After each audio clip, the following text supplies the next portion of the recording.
Bueno, entonces, de nuevo para todos, muy buenas noches. Gracias por acompañarnos en este espacio.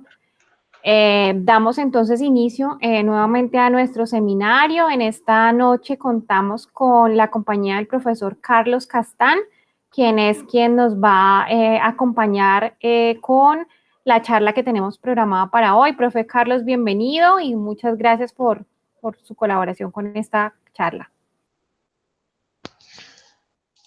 Ok, bueno, vamos a continuar, digamos, después de este impasse, sigamos. Bueno, vamos a iniciar. Vamos a hablar sobre el modelado y la simulación de procesos de transporte aerodinámico de partículas esféricas aplicado a flujos turbulentos bifásicos de interés industrial. Digamos, ese es el título de la presentación que, vamos a, que tenemos el día de hoy. Como les había comentado, la presentación está dividida en 6 aspectos. Y pues las consideraciones iniciales de las que les contaba ahorita, antes de que tuviéramos esta interrupción. Bueno, en lo que estábamos describiendo antes de parar, era que en las plantas térmicas, digamos, que operan en un ciclo termodinámico y que funcionan entre una fuente y un reservorio, se generan unos productos y unos subproductos. Digamos que eso es una condición sine qua non de los ciclos termodinámicos. Los productos fundamentales que resultantes de estos ciclos termodinámicos o de estas plantas térmicas es la generación de trabajo. Ahora, existen adicionalmente unos subproductos. Bueno, uno de esos subproductos importantes son las corrientes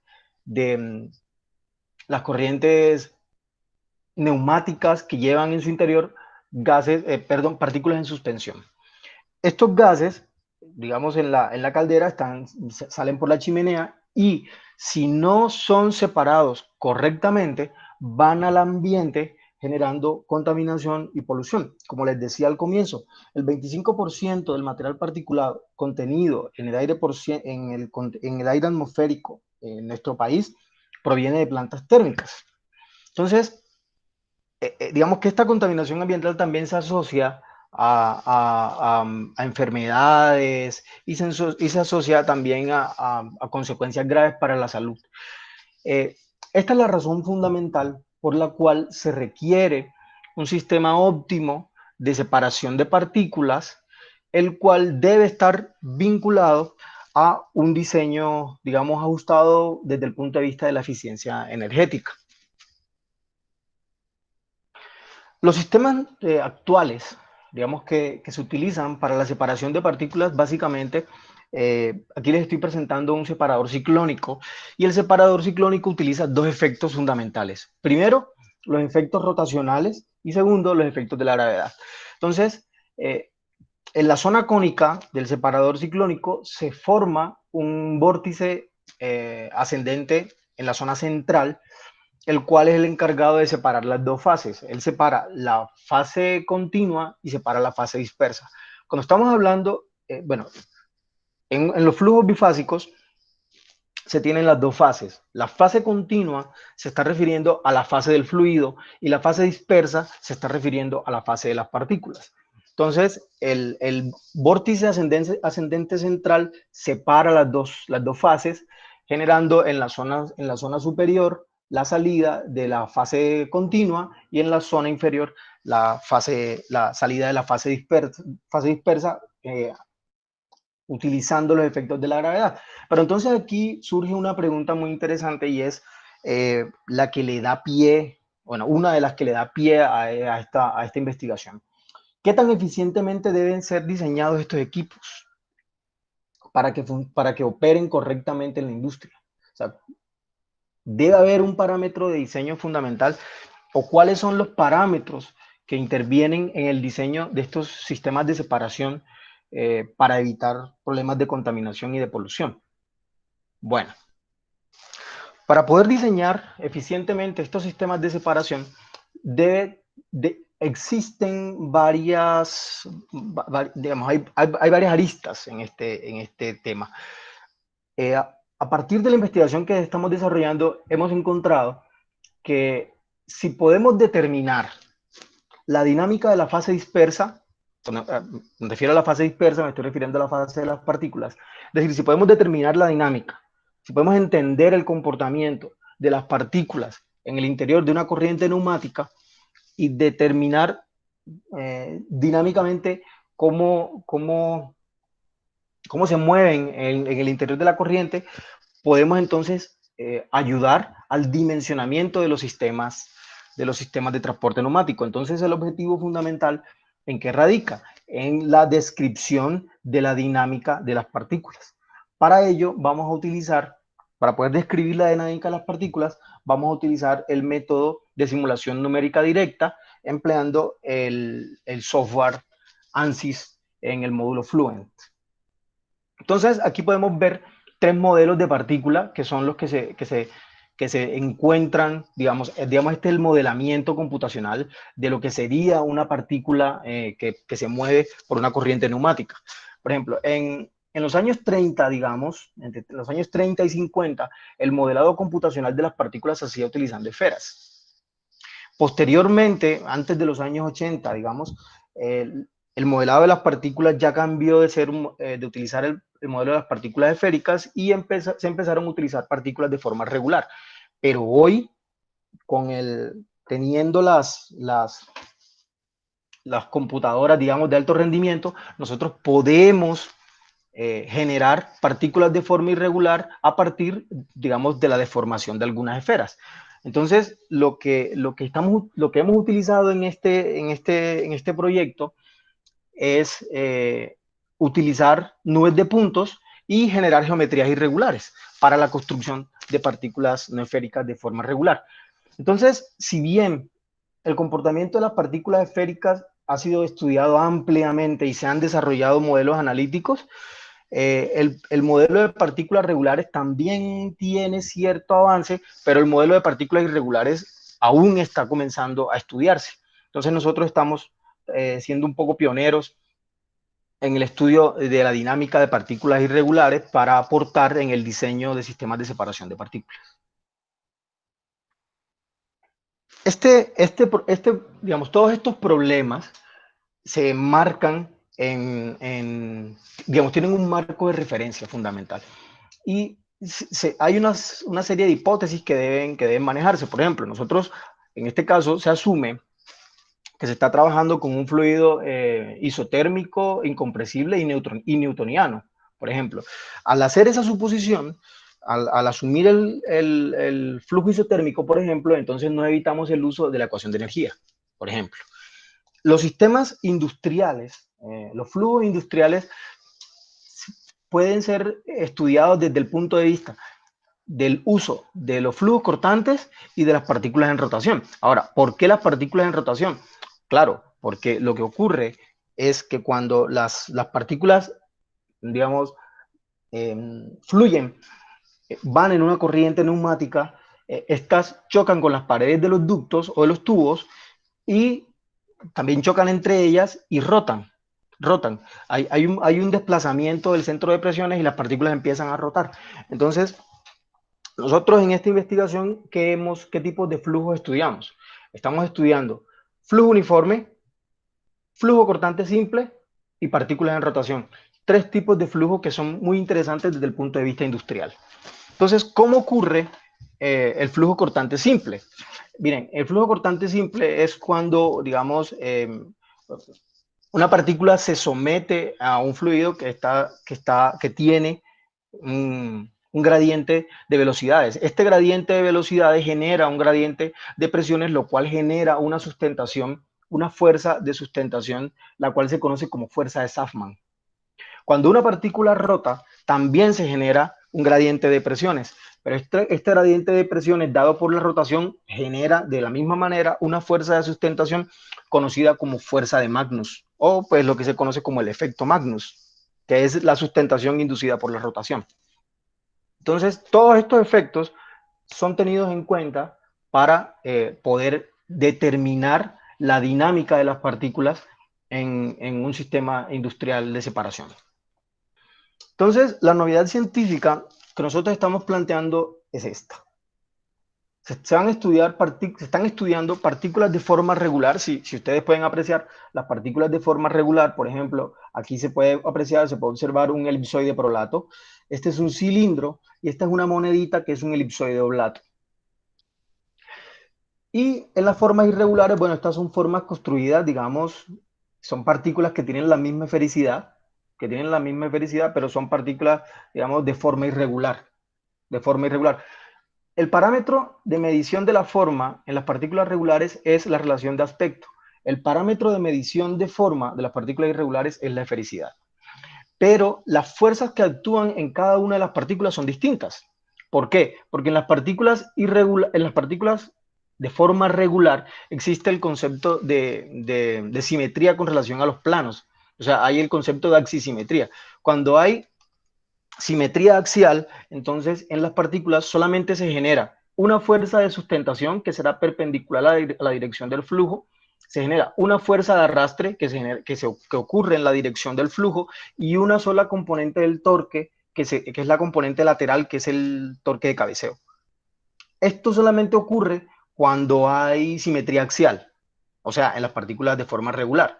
Pero en las partículas de forma irregular, tal simetría no existe. Entonces, ¿qué ocurre? La componente de la sustentación tendrá dos, una componente transversal y una componente perpendicular. Los momentos serán tres, un componente en el sentido del arrastre, un componente en el sentido de la sustentación y un componente en el sentido de la sustentación transversal. Y se tendrá la fuerza de arrastre. Entonces, aparecen los tres componentes del momento, aparece la fuerza de arrastre y aparecen dos componentes de la sustentación.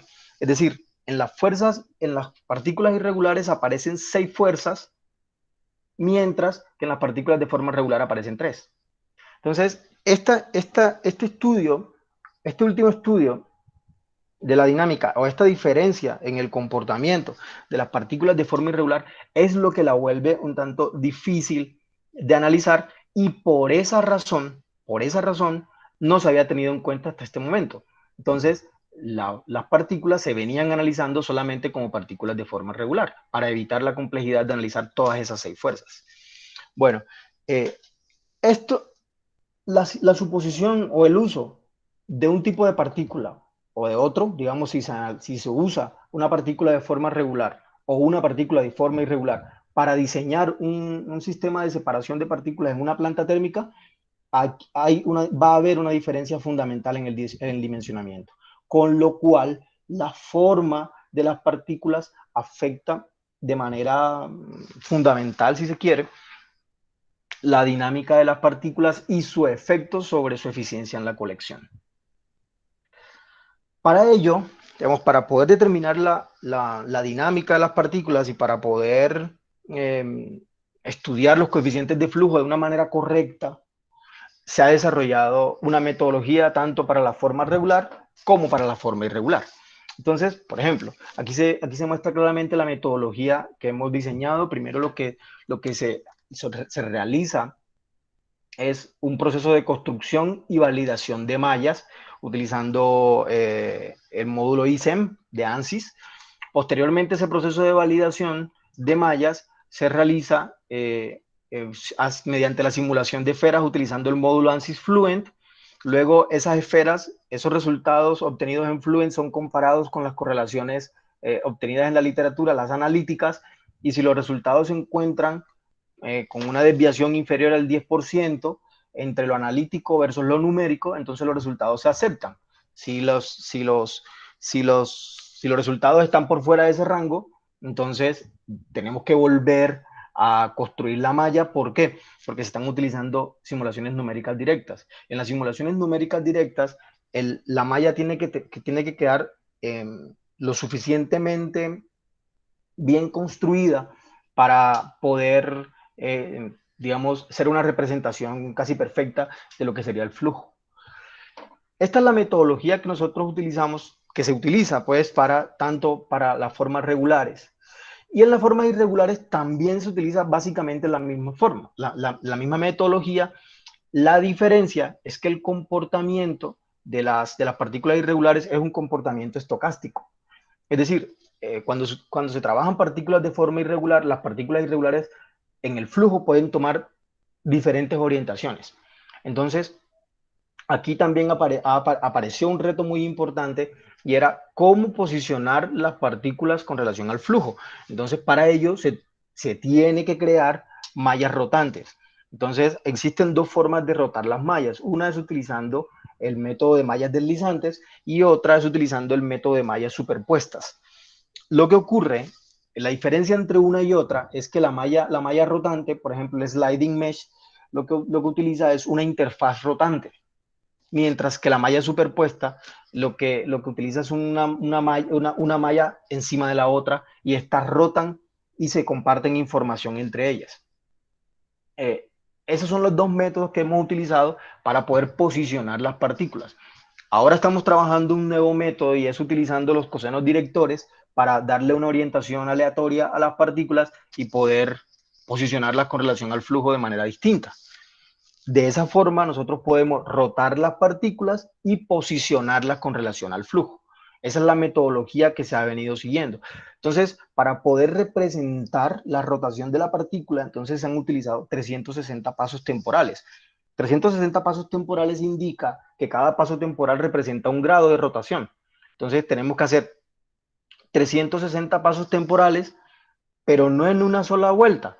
Para poder generar una estadística apropiada tienen que hacerse por lo menos unas 6 vueltas, unos 6 giros con 360 pasos temporales. Y cada paso temporal tiene que converger. Entonces, en cada paso temporal tienen que hacerse por lo menos unas 200 iteraciones en cada paso temporal. Con lo cual, la simulación de una partícula en rotación puede tardar alrededor de 3 semanas. Cada número de Reynolds y son 5 números de Reynolds. Entonces, este es un trabajo muy, muy, muy, muy dispendioso y que toma mucho tiempo. De hecho, ya hemos venido trabajando en él alrededor de 4 años. Bueno, la metodología que se ha utilizado por el proceso de validación es la que se sigue acá. Aquí se encuentra la partícula esférica. Esta partícula esférica se inserta en un dominio computacional rectangular, el cual también debe ser validado. Aquí están las condiciones de borde. Esta es una entrada de velocidad. Las salidas son salidas de presión y las paredes son paredes con condición de no deslizamiento. La partícula también es una pared. Y aquí se encuentran los resultados de la validación. Entonces, como se puede ver, los resultados de la validación se ajustan muy bien a los resultados numéricos, son los nuestros, son los negritos, DNS, se ajustan muy bien a las curvas, que son los resultados analíticos. Entonces, hemos encontrado que hay una desviación menor al 3.5% del resultado numérico con el resultado analítico, así que las mallas pueden ser utilizadas para simular partículas no esféricas.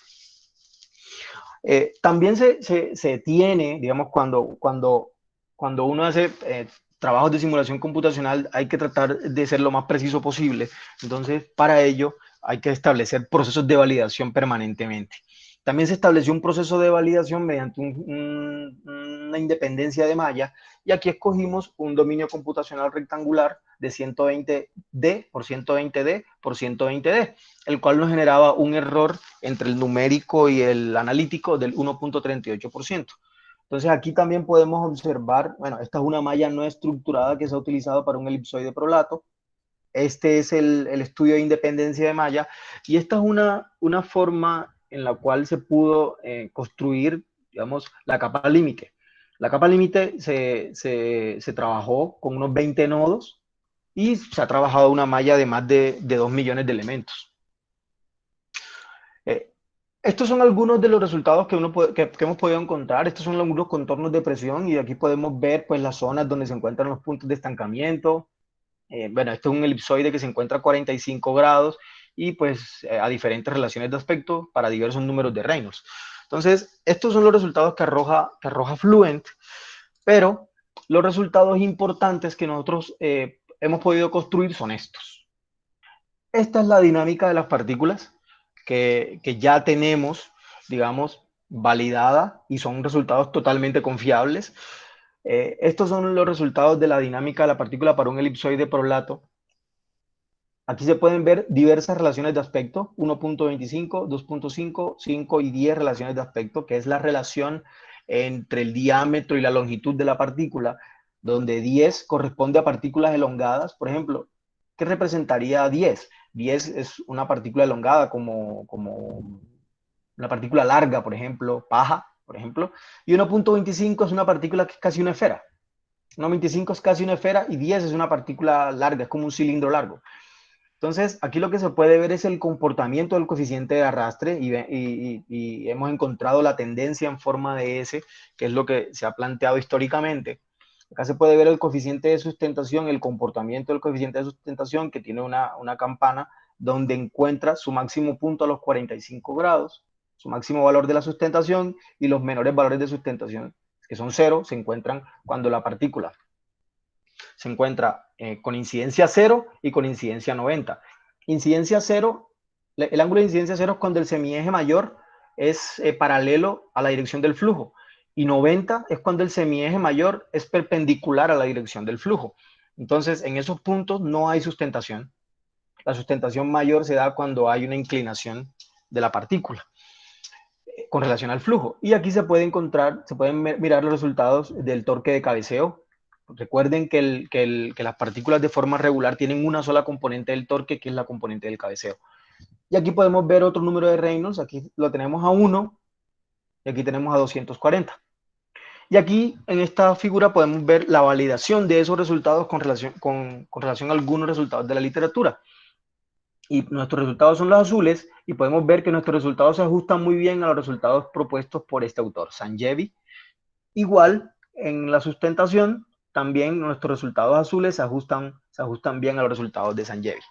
Hemos encontrado que los resultados nuestros tienen una desviación inferior al 2.5% con Sanjeevi.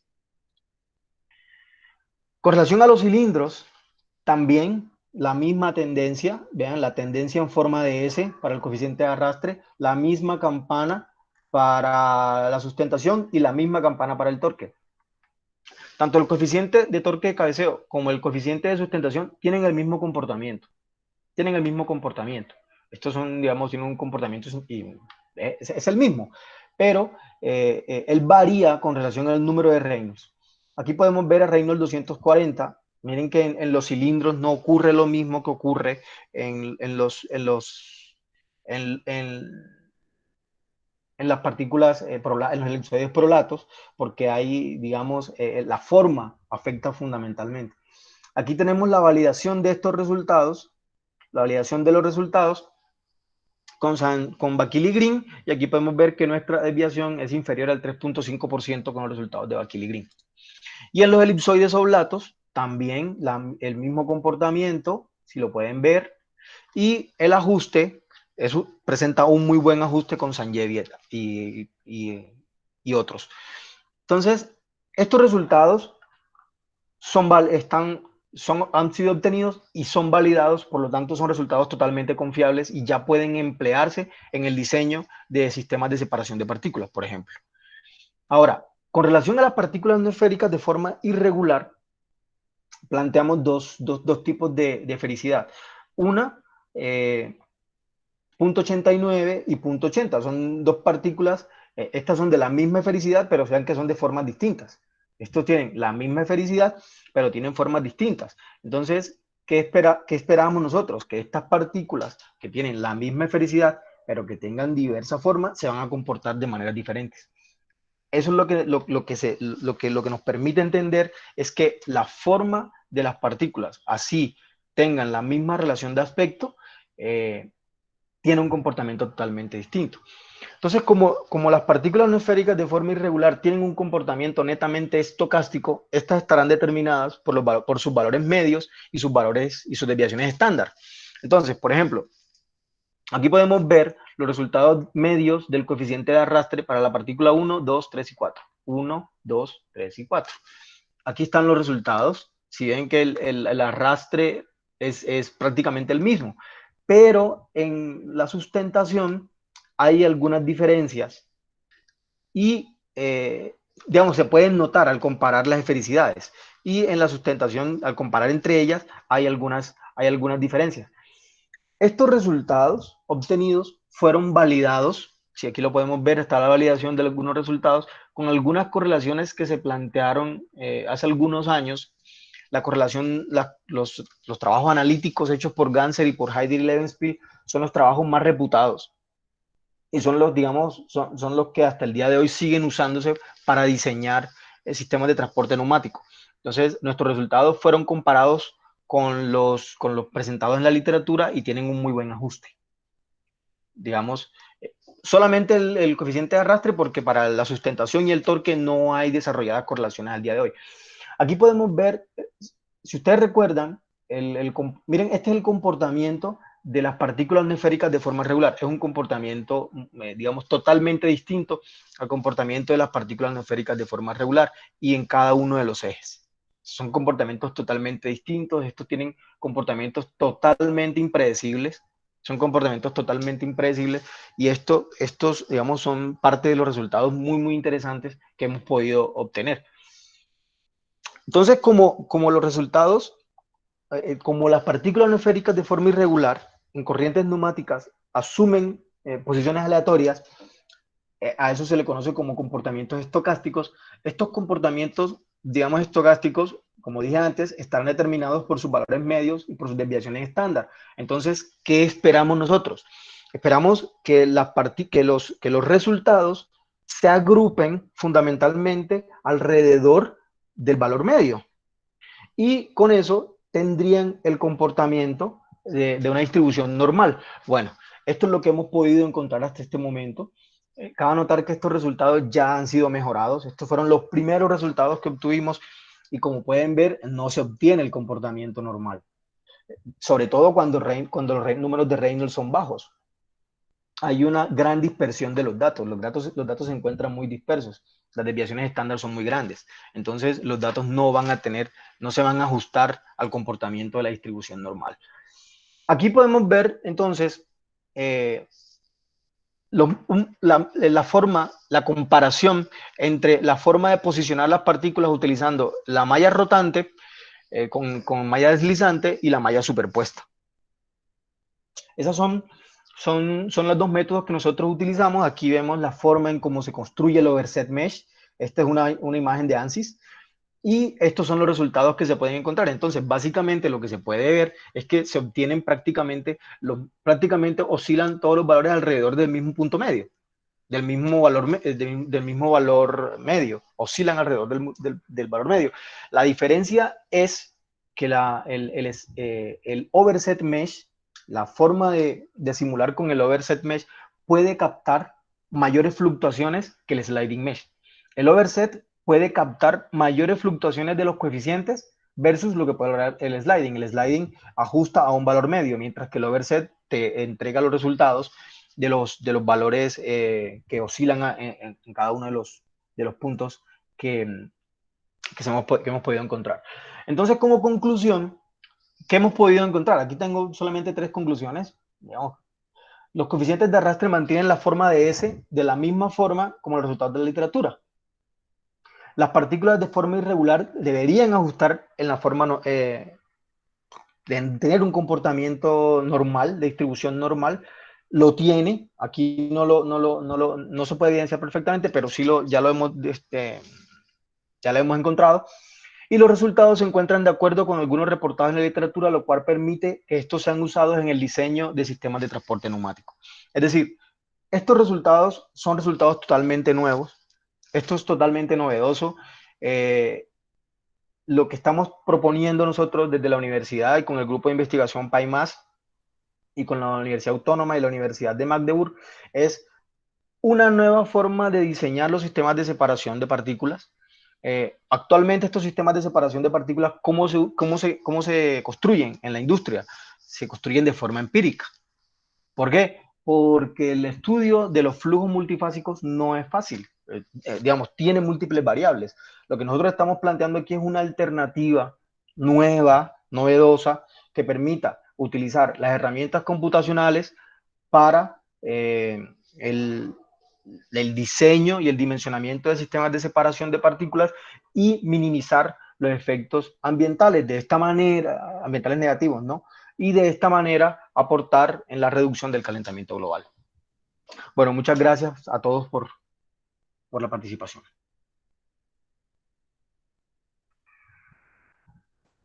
Bueno, vamos Profesor a Carlos. abrir un espacio para las preguntas. Entonces, de forma ordenadita, pues vamos haciendo, si tenemos preguntas al profesor Carlos. Sí, yo tengo mi primera pregunta, si me permiten, profesor Carlos Eduardo. ¿Me escuchan? Sí, señor, claro. Profesor Carlos Eduardo, mi nombre es Seidel Muriel, yo soy ingeniero mecánico graduado allí en mi universidad. Primero que todo, quiero felicitarlo por esta tan buena investigación y considero importante esta relación con la universidad alemana. La universidad tiene que relacionarse con otras universidades también. Mi caso, como estoy estudiando cómo diseñar un sistema de generación de energía muy similar al esquema que usted mostró al principio, con calderas y entonces, en base a la basura orgánica que se genera en nuestras ciudades. Con esa basura orgánica combustionada, pues generamos energía eléctrica de acuerdo a los tonelajes que se produce. Me preocupa precisamente cómo separar las partículas rotativas y el lavado del aire resultante de la combustión de la caldera, que por lo que yo he investigado es lo más peligroso que hay. No sé si son esféricas o no, este tipo de partículas, o sea, esféricas, aunque un buen diseño de un ciclón lo puede resistir. El separador ciclónico me retira las partículas sólidas, pero no los gases. Creo también que la forma y conocimiento de las partículas nos puede ayudar a seleccionar el tipo de material y sus especificaciones para tuberías, accesorios, válvulas de control, etcétera, etcétera, y ciclones y chimeneas. ¿Qué pasa cuando se cambia el material de alimentación a la caldera? Pero ya de carbón a polvillo de bagazo de caña o cualquier otro material. Y en ese caso, ¿qué pasa cuando la basura, que es orgánica, de un momento a otro puede llegar más seca o diferente? Claro. Bueno, nosotros... Pienso, ingeniero Carlos Eduardo, que el efecto rotation of the particles, o el efecto rotación de las partículas, afecta el material donde viaja, tuberías también. Creo que conocer bien el efecto de las partículas que usted acaba de explicar muy bien, el diseño de su material debido a la abrasión y produce. ¿Cuál partícula es más abrasiva, la irregular o la esfera? Gracias, profesor. Bueno, yo, de acuerdo con lo que hemos podido estudiar y determinar, por ejemplo, las partículas que son producto de un proceso de trituración, como por ejemplo las partículas de carbón, las que son producto de procesos de trituración, tienen formas irregulares. O sea, las partículas de carbón pueden ser modeladas como partículas de forma irregular. Mientras que las partículas de biomasa, por ejemplo, pueden ser analizadas como partículas de forma regular, más cercano a los cilindros y a los elipsoides oblatos que a los elipsoides prolatos. Entonces, si estamos utilizando, por ejemplo, biomasa, nos puede servir mucho el resultado de los coeficientes de flujo, sobre todo para las relaciones de aspecto grandes, por ejemplo, por encima de 10. Mientras que si estamos utilizando partículas de carbón, por ejemplo, nos puede servir mucho los resultados de las partículas esféricas de forma irregular, que tienen esfericidades cercanas al punto 89.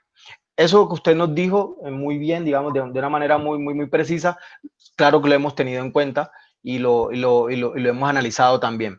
El efecto de las partículas, el efecto de la forma sobre el dimensionamiento del sistema y sobre el tipo, sobre la eficiencia de la colección de las partículas en el separador ciclónico, por ejemplo. Sí, ingeniero, lo que pasa es que uno como diseñador, si yo voy a diseñar un ciclón, una cosa es diseñar un ciclón con sus tuberías en un acero inoxidable duro o un material de hierro de alta dureza, y otra cosa es un material blando, ¿no? Por eso yo le preguntaba el efecto abrasivo del tipo de partícula y su forma. Claro, pero la partícula no esférica de forma regular, por ejemplo, el elipsoide prolato, es una partícula más aerodinámica. Es una partícula más aerodinámica que la partícula no esférica de forma irregular. La partícula no esférica de forma regular, al ser más aerodinámica, digamos, se puede ajustar mejor al flujo puede tener digamos, un comportamiento menos abrasivo que lo que sería una partícula no esférica de forma irregular. Gracias, profesor.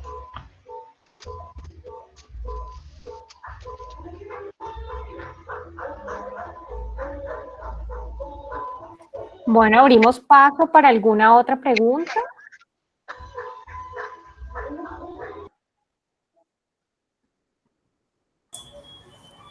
Carlos, tengo una pregunta. Sí, Mauricio.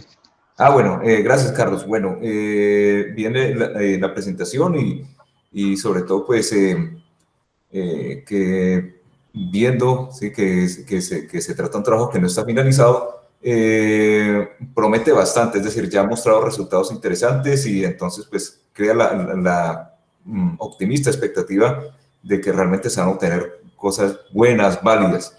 A ver, yo tengo un par de preguntas.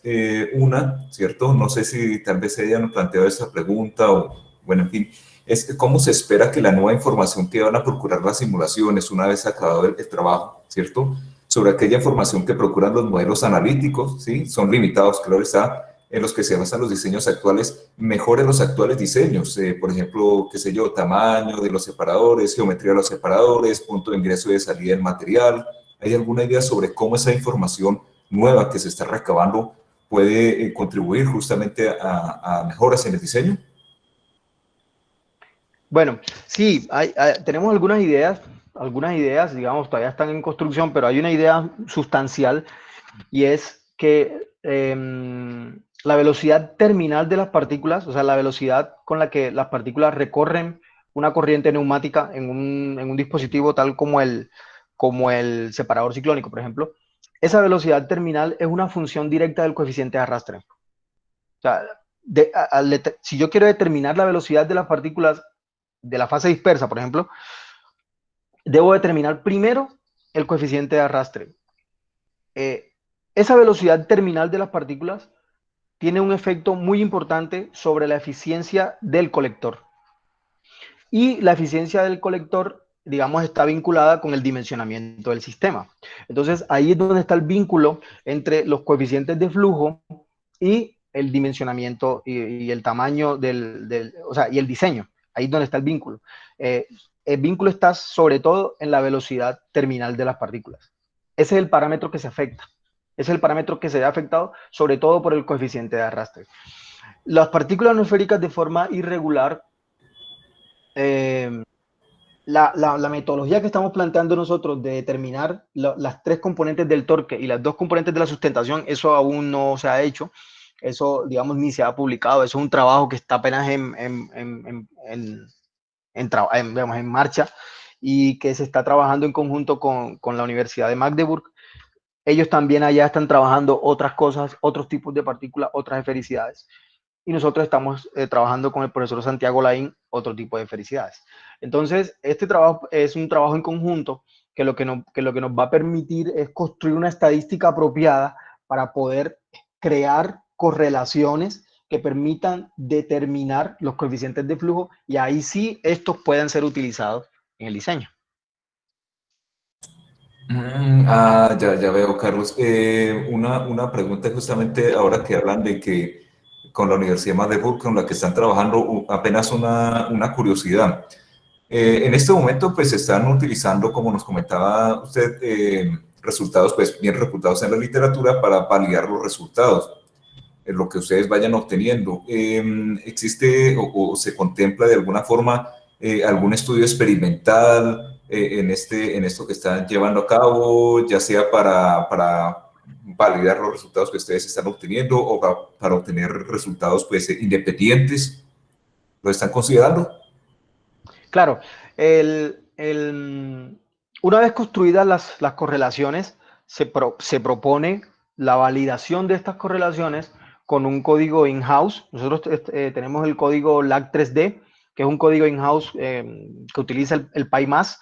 Ese código nos va a permitir simular un canal horizontal y en ese canal horizontal vamos a poder implementar las correlaciones que vamos a desarrollar y esto va a ser utilizado como una especie de validación de estas correlaciones y pues la validación de las correlaciones es una validación de estos resultados. Ese trabajo se va a realizar pues en Alemania, pues el año entrante, pues estaba previsto realizarse este año, pero bueno, esta coyuntura actual no lo permitió.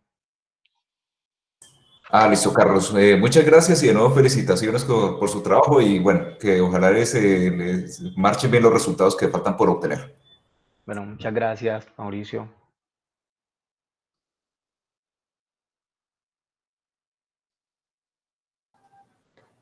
Bueno, no sé si hay alguna otra pregunta entre los estudiantes de pronto. Buenas noches, profesor Carlos. Buenas noches, Richard. ¿Cómo va, profe? Bien, bien, ¿y Profe, tú? muy buena la presentación. Lo felicito, profe. Quería preguntarle, me gustó mucho al principio que usted habló sobre la contaminación, el cual dijo que teníamos un 25% en nuestro país por medio de estas subestaciones, ¿no?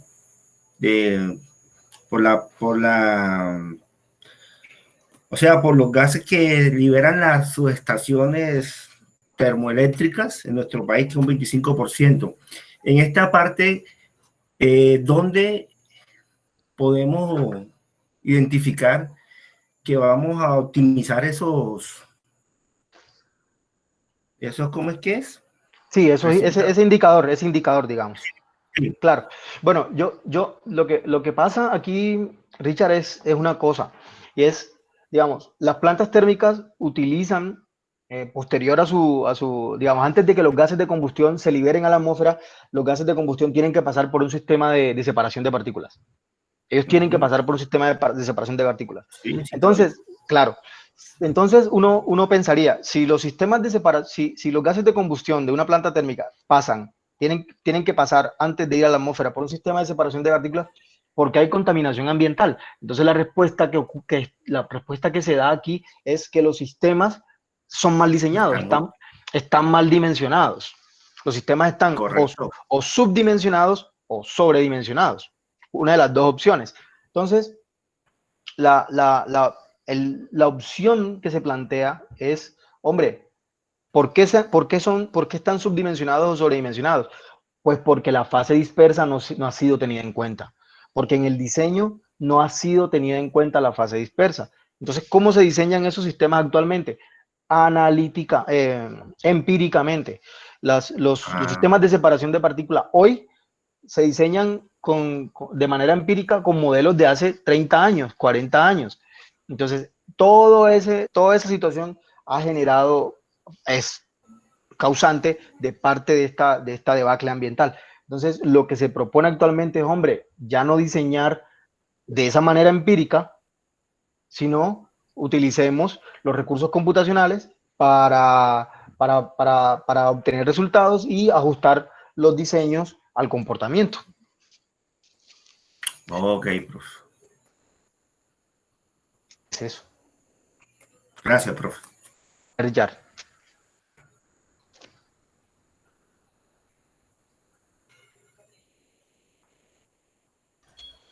¿Alguna otra pregunta, chicos? ¿Puedo hacer una pregunta al profesor Carlos Eduardo? Sí, claro que sí. Sí, se trata de los... ya la tendencia de Muriel. Sí, es señor. que, como le comenté antes, mi diseño también incluye una torre de lavado de gases.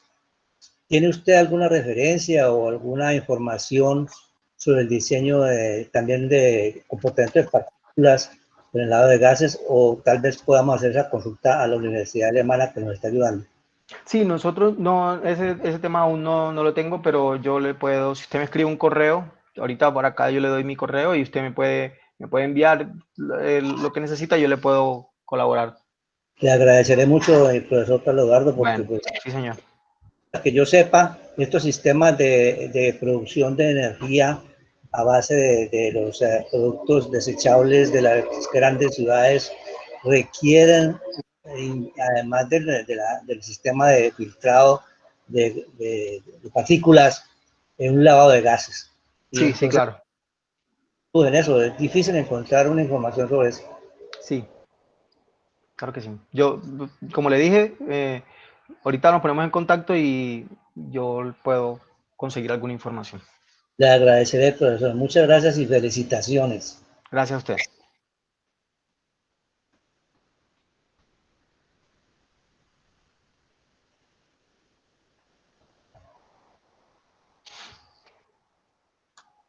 Bueno, entonces les agradezco mucho a todos. Gracias, Claudia, pues por este espacio. Y bueno, seguiremos en contacto. Esperamos a ver quién es el próximo profesor. Bueno, sí, ya tenemos un candidato para el próximo seminario. El profesor Andrés Felipe Rodríguez ha propuesto una conferencia relacionada con turbinas eólicas, entonces espero compartirles la invitación la próxima semana. Está prevista para el próximo jueves 6 de agosto, así que los esperamos a todos. De nuevo, muchas gracias por acompañarnos en esta sección. Que tengan una feliz noche.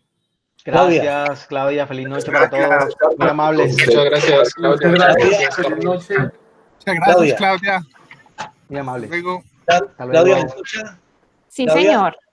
Gracias, directora. Agradecería que usted me enviara información de requerimientos para yo ofrecer una conferencia así similar a esta. Tengo 4 temas que creo que son de mucha importancia para los estudiantes y para inclusive ya posgraduados. Claro que sí, ingeniero. Yo envié ya a través de la profesora Nelly, envié unos listados que componen los 4 temas que yo, de mi especialidad. Yo creo que usted puede mirarlos, ya la universidad los tiene y decirme cuál de ellos les gusta más a ustedes y estudiar esos listados y me envían yo doy la conferencia. Ay, perfecto, ingeniero. Muchísimas gracias. Claro que sí. Entonces voy a revisarlo y vía correo electrónico le estoy confirmando. Sobre la parte de mantenimiento, en el área de mantenimiento, Seidel tiene una experiencia bastante amplia.